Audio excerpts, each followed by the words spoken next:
All right, you guys, good morning, everybody. If you made it to today's show, you're in for a special treat. We are less than 25 days out from the inauguration of Donald Trump's second term. And today, we are going to examine the Egyptian connections to the inauguration of presidents. It seems to suggest that all is not what it seems. I mean, you guys, we live in a country where our capital has an Egyptian obelisk and our dollar bill has a pyramid on it. So it makes sense that there would be Egyptian connections. So what happens when a new president comes into office? Well, most of the truth community, they're aware of the raising of the Osiris ritual. But we're going to approach this from another angle. We're going to go much deeper today than anything you've ever heard. We're going to look at a different aspect of the raising of Osiris. Now, our discussion today will center around a particular supernatural object called the DJED, spelled DJED, Return of the Jedi, Inauguration Day 2025. I want to start today's show with a clip from this new movie that they did on Donald Trump. It's called The Apprentice.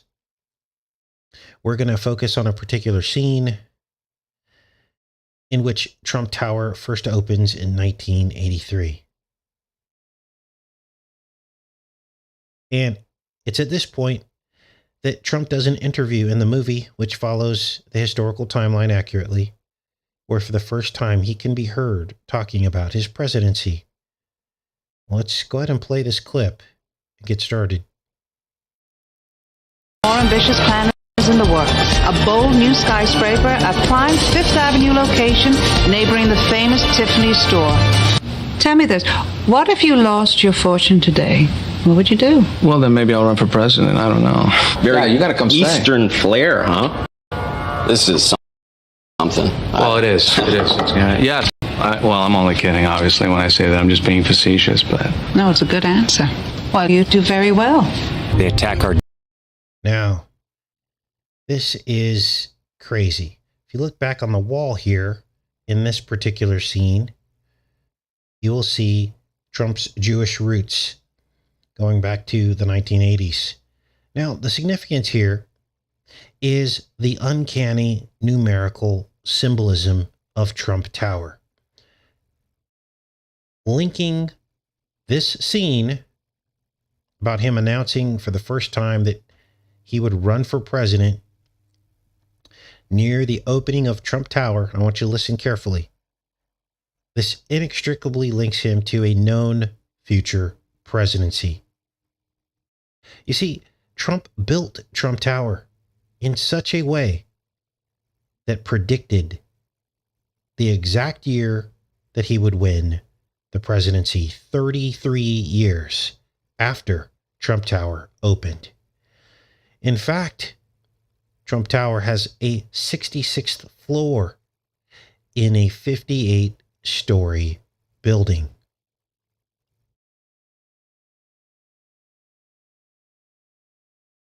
Now, we also know that elections happen in leap years, which always places his birthday on the 166th day of the year. 66 floors, 166th day of the year, only in presidential election years.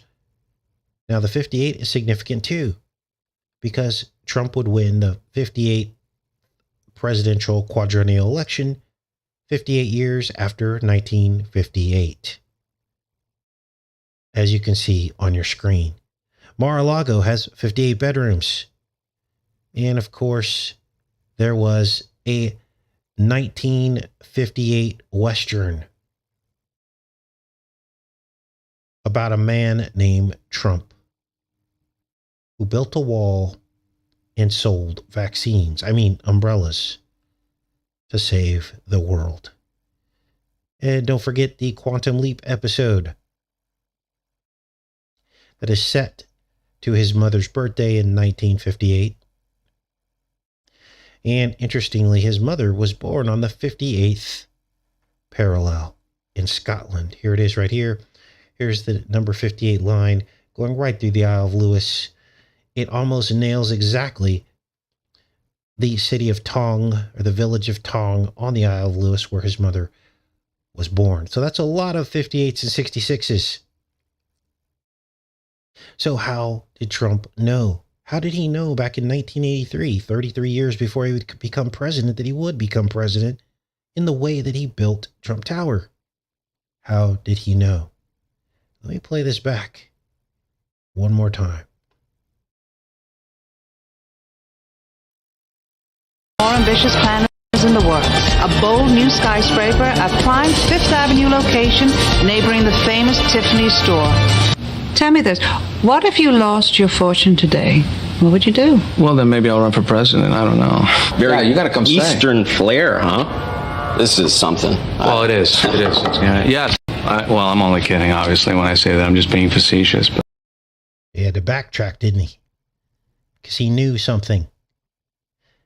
You know, it's interesting because another 58 synchronicity is Biff Tannen. And it was in 1958 that he basically found this almanac. The almanac in Back to the Future that enabled him to know the future and make all the right bets, which is pretty much what Trump did. He bet on New York when no one else would. New York was a slum.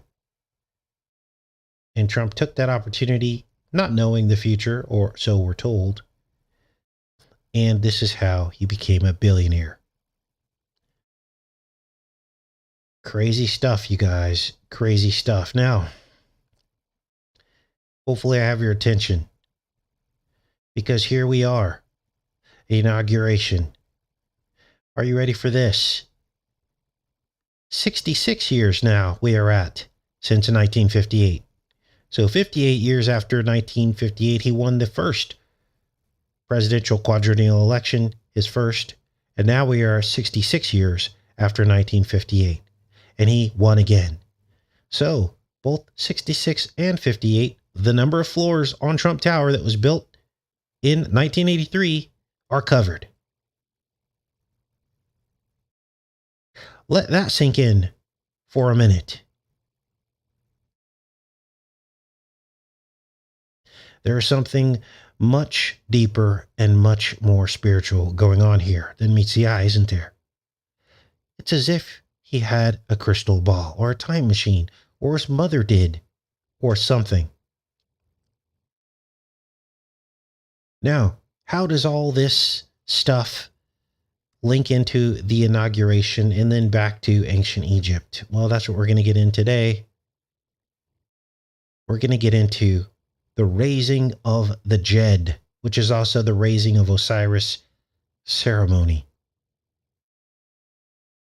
You see, because in ancient Egypt, every 4 years, just like our presidential terms, a particular ceremony took place. The raising of the DJED. The DJED was a pillar. Let's take a look at it. This is the DJED. It looked like a spine. Here's one picture of it on the left of your screen. And the typical picture that was drawn in the hieroglyphs looked more like this on the right of your screen. The DJED. And this raising of the DJED actually predates the raising of Osiris. It was later named the raising of Osiris. But essentially, what the historical documents say is that ropes were used to lift the DJED into place every time a new pharaoh came to power, every 4 years. Now, at first, it was every 30 years, and then it was changed to every 4 years, just like our presidential inaugurations. And this whole ceremony, this whole ritual reminded me of this particular scene in Star Wars, The Empire Strikes Back, when Yoda raises the X-Wing fighter from the swamp. The swamp was full, and here we are with X everything, the X-Wing fighter, which is actually shaped not only like an X, but also like an obelisk or a JED. Here you could see the seaweed attached to the pillar, just like the ropes were attached to the JED, except everything is inverted. Let's watch this.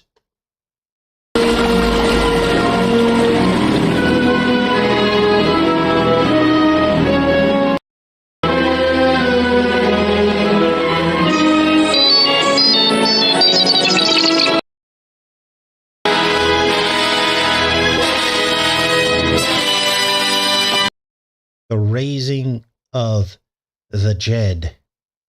And of course, Luke Skywalker is a Jedi. We're going to get into all that as well today, because Jedi have everything to do with the JED as well. The two are closely related. Now, for those of you that know your Bible, you know who Solomon was in the Bible. But what you might not know was that his original name was Jedediah.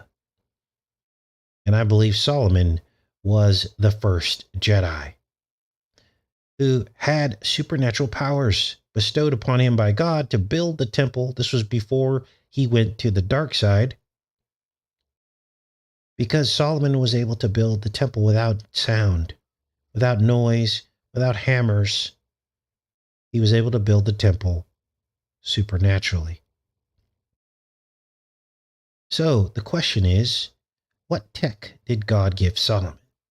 Now we can only guess, but Solomon's forefathers, the Israelites, and their priestly tribes used two particular crystals. The crystals were called Urim and Thummim. And I'll put a link to this article. This is in the Bible.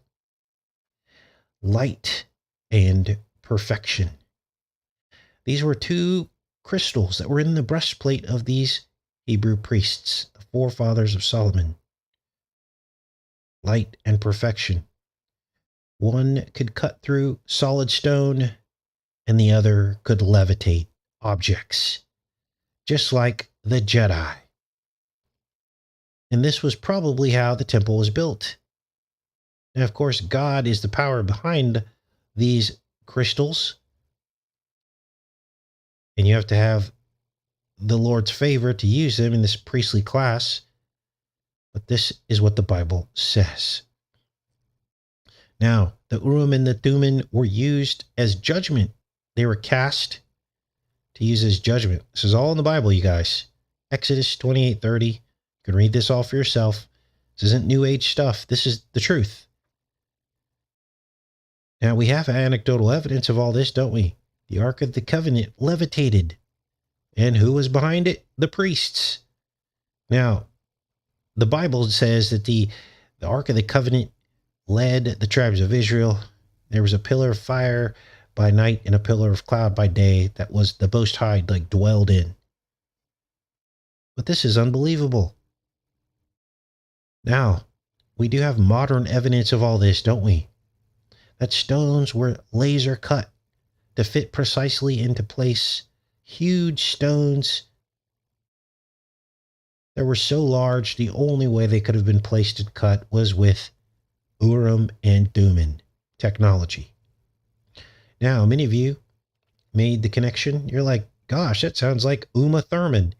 It sure does, doesn't it? And there are rumors that Uma Thurman was named after these two stones, which is probably why she was depicted as having these very abilities in the movie Kill Bill. A sword that could cut through solid objects. And supernatural abilities of anti-gravitation as she flew through the air. Many of you saw Kill Bill, the Urim and the Thummim. Now, so what does all this have to do with Jedi lore and the raising of the Jed? Well, Jedi used their lightsaber to cut through solid stone. And of course, Jedi levitated and could levitate objects. What were the lightsabers made out of? They were made out of crystals. Sounds to me like George Lucas was pulling from biblical evidence, wasn't he? Because Solomon was the first Jedi. So, we've got this inauguration set to take place less than 25 days away. And so, I took this image, the standard image of the pillar of the Jed, and I placed it over the National Mall. And as you can see, it's not exact, but you can almost make out the Jed pillar in the National Mall, connecting the obelisk of the Washington Monument to the rotunda of the Capitol building where the inauguration will take place. The raising of the Jed. Now, typically, the Washington Mall will fill up with people observing the inauguration. Wow. So, how did the Egyptians get a hold of this technology to build the pyramids, if in fact they used this technology to build the pyramids? Well, I don't know the answer to that.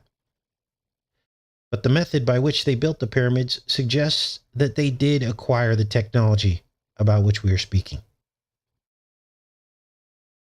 Now let's get back to this raising the Jed ceremony, because there are many, many more overlays that we're going to discuss today. The inauguration of the new Pharaoh in antiquity actually happened very close to the time that our presidential inaugurations happened, as late as January 9th, which is, of course, is just 11 days before our presidential inaugurations. Here it is right here. It's called the Koyak. Unbelievable. Now, this was thought to be a fertility ritual because the ancient Egyptians thought that the spine actually carried the pharaoh's seed. So the spine and the phallus were synonymous. What they would also do is they would attach animal tails to the pharaoh during the ceremony. Now, of course, this is right out of the ancient Roman festival of Lupercalia. We've covered that at length, going back to the beginnings of this channel, all the way back to 2013.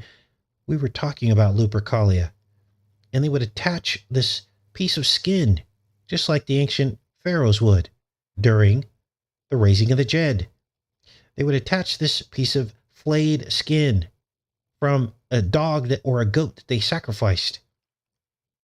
And then they would run through the streets naked after attaching this flayed skin to themselves. The thing that this piece of skin was called a februa, hence the name February. It was also called a thong, from which, of course, the thong underwear came from, which also ride in the same area, the crack. Now, it's obvious at this point that the Romans copied this ritual from the Egyptians. We all know that the two were basically Rome conquered Egypt is what ended up happening. And so they brought all this forward, this pagan ritualistic stuff. Lupercalia. And this is why I don't recognize Valentine's Day, because it falls on Lupercalia.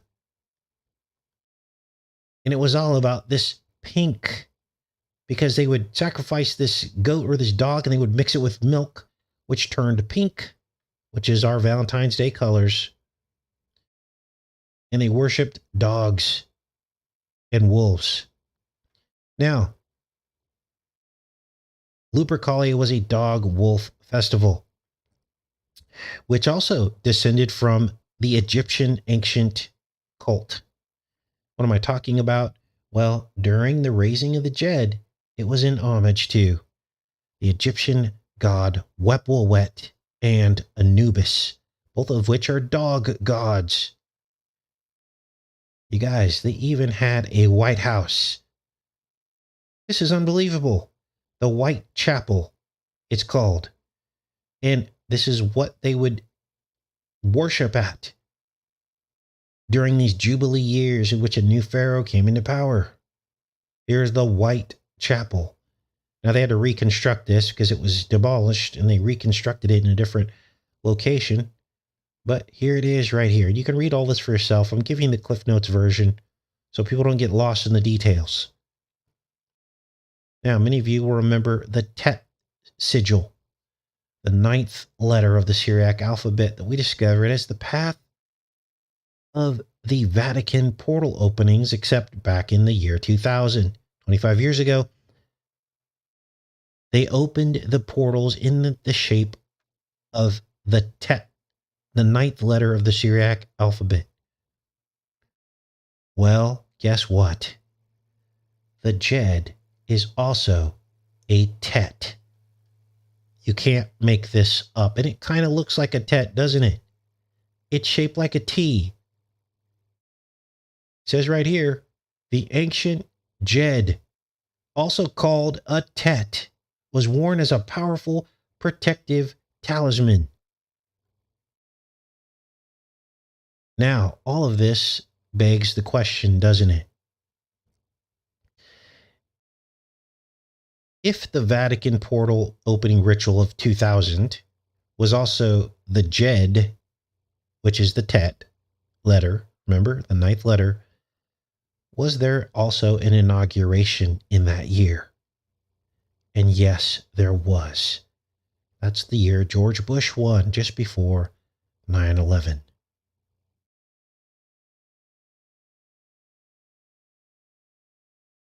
Casey, you're just making all this up. Well, Ramses II ruled ancient Egypt for 66 years. Now, those of you that stuck around, tomorrow we will be digging deeper into the Tet because it appears in a movie from 10 years ago. The movie is called Oblivion. And the Tet is this object in the sky, which is an artificial intelligence alien. And we'll dig into this, but I'm going to show you the trailer that I put together that we'll break down in full detail tomorrow. So I'm not going to break it down today, but I'm going to show you what I collected here about the movie Oblivion, because it's all about the rise of the drones and Skynet. Let's take a look, you guys. This is pure insanity. They attack our drones at night and try to kill me during the day. I handle drone maintenance. The drones watch everything. Can you plug that hole with drone 109? Negative. 109 is in the dock. I have two. You have 2 drones offline. Perimeter's compromised. Copy that. Relaying to tech. Stand by. 166 is down in grid 37. On my way. Still waiting for parts. Jack better find those drones and get them flying. Those rigs can't be exposed overnight. Tower, didn't he fix 166 recently? Jack has fixed all the drones recently. Your directive today is to rehabilitate 166 and find 172. Get them flying by sundown. I'll buy you 2 around the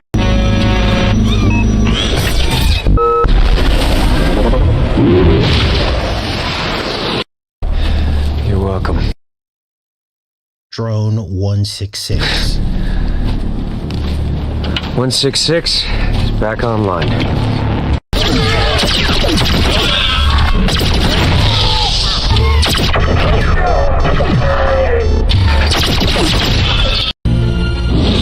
Vic, I'm coming in. Did not report to mission till I get back. Do you copy?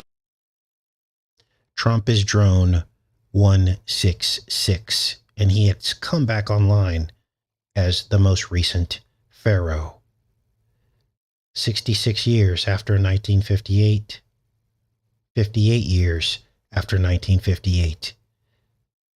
His Trump Tower is 66. You can't blame yourself for this. Drones are unreliable. Sometimes things go wrong.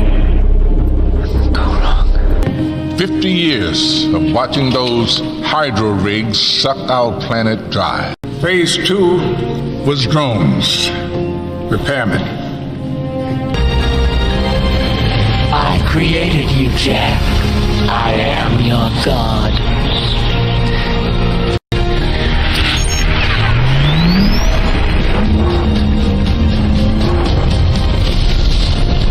I am your god.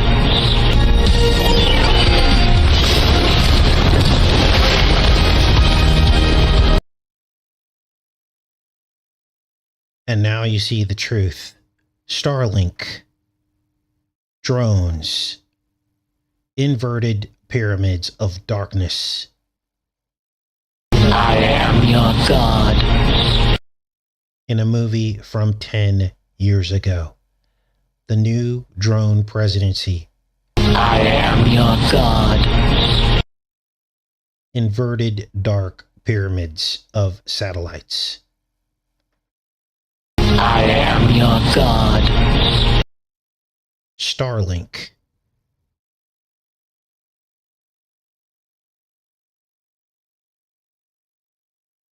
I wish I was making all this up, but it is the truth. So many.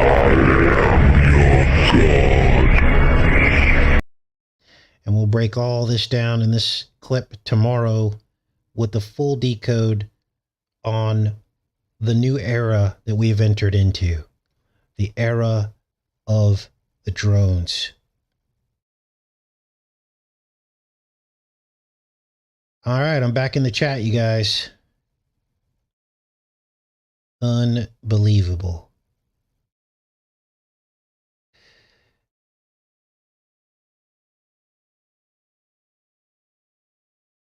I have to show you that so you understand the truth.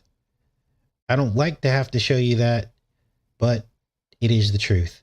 Not tomorrow. Yeah, Monday. Sorry about that. It will be Monday. So.